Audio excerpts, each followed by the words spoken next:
Hello students, हमने last lectures में हमारा जो रिफ्लेक्शन का टॉपिक है वो कंप्लीट कर लिया था। तो चलो अब हम रिफ्रैक्शन करते हैं। रिफ्रैक्शन क्या होता है देखो हम रिफ्रैक्शन स्टार्ट करते हैं। हमने लाइट की क्या प्रॉपर्टी पढ़ी थी कि जो एक मीडियम में जो लाइट है वो स्ट्रेट लाइन में ट्रेवल करती है ना, लेकिन जब हमारा मीडियम चेंज हो जाए तो लाइट है वो बेंड कर जाती है। देखो यही लिखा है बेंडिंग ऑफ लाइट, मतलब लाइट का मुड़ जाना, मतलब वो थोड़ी डेविएट हो जाती है when they pass obliquely, मतलब किसी एक एंगल पे पड़ी from one medium to another medium, मतलब हमारा जब मीडियम चेंज हो रहा है तो जो हमारी लाइट है वो बेंड कर जाती है, उसी को हम क्या बोलते हैं, रिफ्रैक्शन ऑफ लाइट। देखो इसको रे डायग्राम से इसको एक डायग्राम से समझते हैं। देखो एक हमारा मीडियम का इंटरफेस है। एक इंटरफेस वो होता है जो दो मीडियम को सेपरेट करता है। हमने इंटरफेस ले लिया, हमने एक लाइट पड़ी, ऑब्लिकली बोले ना, ऑब्लिकली मतलब किसी एक एंगल पे पड़ी। एंगल हम कहाँ से देखते हैं, हमने रिफ्लेक्शन में पढ़ा था नॉर्मल से। फॉर एग्जाम्पल ये आई एंगल पे पड़ी, इंसिडेंस एंगल हमारा आई हो गया। अब हमें क्या है कि बेंड हो गई, तो सीधा जाने की बजाय वो बेंड हो गई। देखो इसे ऐसे सीधा जाना चाहिए था ना लाइट को, पर वो बेंड हो गई। इस बेंडिंग को हम क्या बोल देते हैं, रिफ्रैक्शन ऑफ लाइट। समझ आया रिफ्रैक्शन ऑफ लाइट होता क्यों, रिफ्रैक्शन क्यों होता है। जो लाइट रेज है वो डेविएट क्यों हो जाती है, क्योंकि जो हमारी वेलोसिटी है हर मीडियम में वो डिफरेंट रहती है। देखो इसको एग्जांपल से समझती है। हमारे पास तीन मीडियम है, solid, liquids and gases. Solid हमारा सॉलिड मीडियम कैसा होता है, जिसके अंदर पार्टिकल होते हैं बहुत पास होते हैं, बहुत टाइटली पैक्ड होते हैं। मैंने अभी कुछ ही पार्टिकल दिखाए जो टाइटली पैक्ड है। और लिक्विड के केस में कैसे होते हैं, पार्टिकल थोड़े लूज होते हैं, सॉलिड से थोड़े से लूज होते हैं। और गैसेस जिसमें सबसे ज्यादा लूज होते हैं पार्टिकल।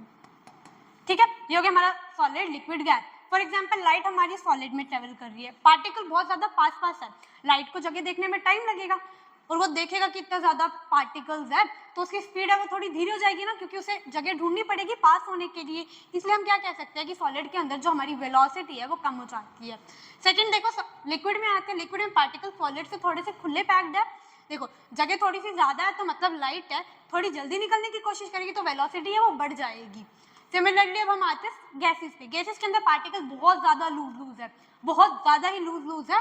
तो जैसे ही लाइट आई उसे बहुत ज्यादा जगह दिखी, वो एकदम से निकल गई। तो हम क्या कह सकते हैं कि गैसेस के अंदर वेलोसिटी है वो लिक्विड से भी ज्यादा है। ठीक है, मतलब जैसे ही हमारी डेंसिटी चेंज हो रही है, जैसे ही डेंसिटी हमारी कम हो रही है, वैसे ही हमारी जो लाइट है वो बढ़ रही है। सॉलिड के अंदर डेंसिटी ज्यादा है ना तो वेलोसिटी कम, लिक्विड में डेंसिटी सॉलिड से कम है तो वेलोसिटी सॉलिड से ज्यादा। सिमिलरली गैसेस की डेंसिटी है वो सबसे लो होती है तो वेलोसिटी है वो सबसे ज्यादा होती है। एक ही फैक्टर हो गया, डेंसिटी का फैक्टर हो गया, डेंसिटी की वजह से है वो वेलोसिटी चेंज होती है, क्योंकि हर मीडियम की डेंसिटी अलग होती है, इसी वजह से हमारी जो वेलोसिटी है वो चेंज हो जाती है। अब देखो नेक्स्ट स्लाइड में होता है कि किस हिसाब से बेंडिंग होती है। अब हमारे पास ना मीडियम टाइप है, एक हमारा मीडियम होता है रेयर मीडियम, एक होता है हमारा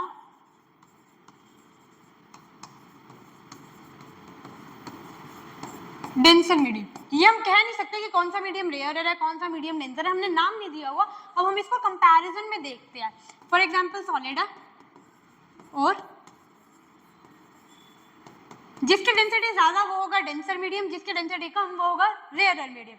सॉलिड है, सॉलिड की डेंसिटी ज्यादा है, इस केस में सॉलिड क्या बन रहा है, denser medium. Similarly liquid, liquid की डेंसिटी सॉलिड से कम है तो वो कौन सा मीडियम बन रहा है, रेयर मीडियम। एक और एग्जांपल देखते हैं, एक है लिक्विड और एक है गैसेस। इस केस के लिए जो हमारा लिक्विड है वो हमारा डेंसर मीडियम की तरह काम करेगा और जो गैस है वो हमारा कैसा काम करेगा, रेयर मीडियम का। मतलब सेम मीडियम हमारा रेयर भी हो सकता है डेंसर भी होता है, वो हम कंपैरिजन में देखते हैं कि कौन सा मीडियम रेयर है कौन सा डेंसर। एक लाइन लिख लो,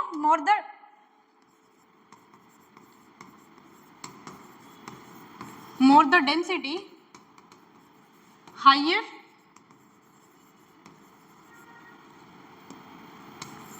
more the density denser the medium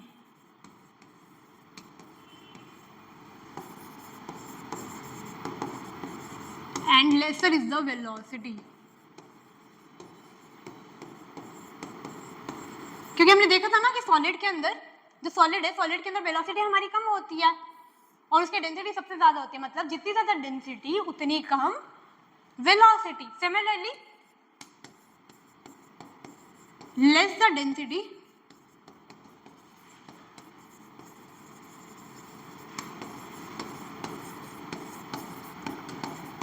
rarer the medium and high the velocity. मतलब जितनी कम डेंसिटी उतना ज्यादा रेयर मीडियम। अब हमने देखा था ना गैस है, गैस के अंदर सबसे कम डेंसिटी होती है और पार्टिकल्स कैसे होते हैं, बहुत ज्यादा खुले खुले होते हैं ना। लाइट एकदम से आई और ट्रैवल कर गई, मतलब उसकी वेलोसिटी है वो बढ़ जाती है जैसे ही डेंसिटी है वो कम होती है। चलो नेक्स्ट टॉपिक पे देखते हैं कि वो बेंडिंग कैसे करती है। पहले हमने ले लिया कि रेयर से जो लाइट है वो रेयर से डेंसर में जा रही है। एक हमने इंटरफेस ले लिया, यहाँ पे है रेयर,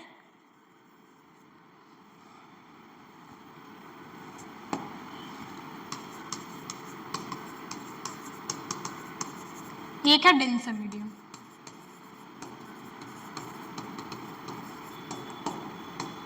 देखो रेयर का एग्जांपल हम ले सकते हैं, गैस ले लिया हमने,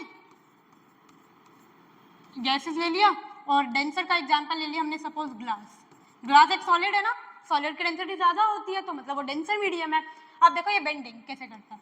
फॉर एग्जांपल किसी एक एंगल पे हमारी इंसिडेंट लाइट आ रही है, नॉर्मल हम वही लेते हैं जो हमने रिफ्लेक्शन में लिया था, किसी भी सरफेस पे पैरेलल डाल, किसी भी सरफेस पे परपेंडिकुलर डाल देना, उसे हम बोल देते हैं नॉर्मल। अब लाइट देखो रेयर से डेंसर जा रही है ना, देखो इस लाइट को ऐसा सीधा जाना चाहिए ना, पर वो कैसे बेंड करती है, टुवर्ड्स नॉर्मल। ये जो लाइट है वो नॉर्मल की तरफ बेंड कर जाती है जब वो ट्रेवल करती है रेयर से डेंसर। इसका आगे प्रूफ भी आएगा कि ये जो एंगल है ना, ये वाला एंगल कम क्यों हो जाता है, ये रेयर।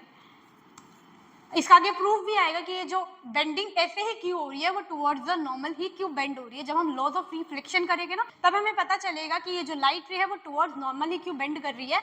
सिमिलरली नेक्स्ट केस देखते हैं, जब हमारी लाइट डेंसर से रेयर मीडियम, ये हमने एक इंटरफेस ले लिया, पहले हमने ले लिया डेंसर मीडियम, फिर ले लिया रेयर। देखो लाइट आई डेंसर मीडियम से कहाँ जानी है, रेयर मीडियम में ना, ये हमने नॉर्मल ले लिया, उसको जाना चाहिए सीधा। वो क्या करती है, away from the normal bend करती है, मतलब नॉर्मल से दूर जाने की कोशिश करती है। जब वो लाइट है वो डेंसर से रेयर मीडियम पे पड़ी किसी एक एंगल पे, तो जो लाइट है वो away from the normal bend करती है। कैसे बेंड करती है, अवे फ्रॉम नॉर्मल। एक थर्ड केस और भी है, जब परपेंडिकुलर पड़े, मतलब ये इंसिडेंट रे है और नॉर्मल भी इसका यही होगा ना, ये इसी का नॉर्मल होगा। नॉर्मल और इंसिडेंट रे के अंदर अगर एंगल 0 है तो जो हमारी लाइट है बिना रिफ्रैक्शन करे सीधी चली जाती है। अगर मीडियम चेंज भी हो रहा है तो भी फर्क नहीं पड़ता। अगर कोई परपेंडिकुलर अगर हमने लाइट डाली है तो हम क्या कह सकते हैं, no bending in case of angle i is equal to 0। अगर एंगल आई 0 है तो बेंडिंग होएगी नहीं, मतलब रिफ्रैक्शन वो सफर ही नहीं करेगा।